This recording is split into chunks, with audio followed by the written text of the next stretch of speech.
Subscribe کیجیے۔ ہندوستان میں بے شمار اولیاء کرام وہ ہیں جو حسنی اور حسینی ہیں، بعض علوی ہیں، لیکن غازی عباس رضی اللہ تعالیٰ کی آل پاک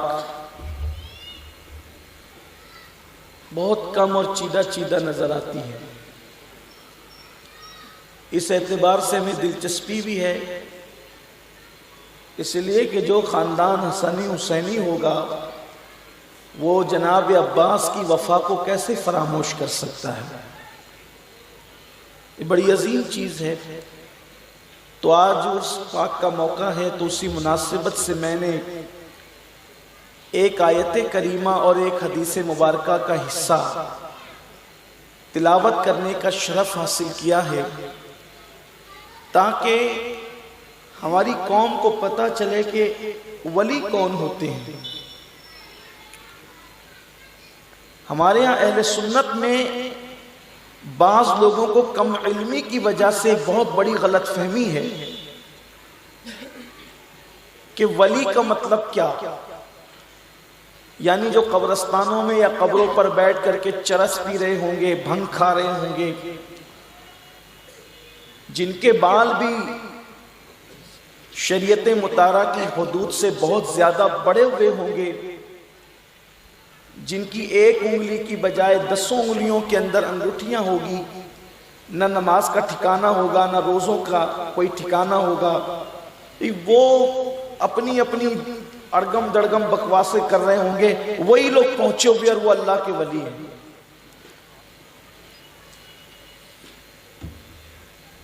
اس بات کی اصلاح ہمیں کرنی چاہیے کہ جب تک کہ بندہ شریعت مطہرہ کو اپنے لیے نمونہ عمل نہ بنائے، اس وقت تک وہ اللہ کا ولی نہیں ہو سکتا۔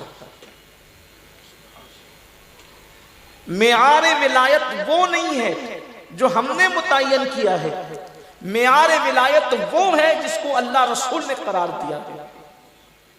اللہ تبارک و تعالیٰ اپنے ولیوں کی شان میں بیان فرماتا ہے، ان رحمت اللہ قریب من المحسنین، بے شک اللہ کی رحمت محسنوں کے قریب ہے، محسنین کے قریب ہے، اہل احسان کے قریب ہے۔ یعنی سب لوگ اللہ کی رحمتوں کو ڈھونڈتے ہیں، اور اللہ کی رحمتیں جن کے قریب ہیں وہ اللہ کے محسن بندے ہیں، اہل احسان ہیں۔ یعنی کہ اگر تمہیں خدا کی رحمت ڈھونڈنا ہے تو ان کے پاس جاؤ جو احسان والے ہیں، جو محسنین ہیں۔ پوچھا گیا یہ احسان کیا ہے؟ وہ حدیث جبریل کے اندر ایک ٹکڑا ہے، پوچھا گیا تھا مل احسان، یا رسول اللہ احسان کیا ہے؟ تو اللہ کے حبیب علیہ السلام نے فرمایا ان تعبد اللہ کانک ترا فإن لم تکن ترا فإنه یراک، کہ تو اللہ کی عبادت اس شان سے کر کہ گویا تو اللہ کو دیکھ رہا ہے، اور اگر تو اس انداز سے عبادت نہیں کر سکتا تو پھر کم سے کم یہ منزل احسان کی ہے کہ اللہ تجھے دیکھ رہا ہے، اور اللہ تو تجھے دیکھ ہی رہا ہے۔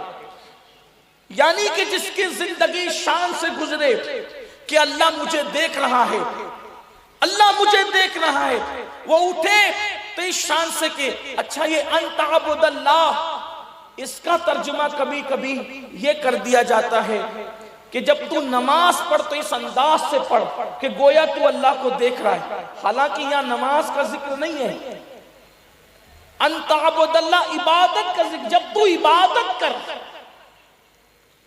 تیری عبادت اس شان سے ہو۔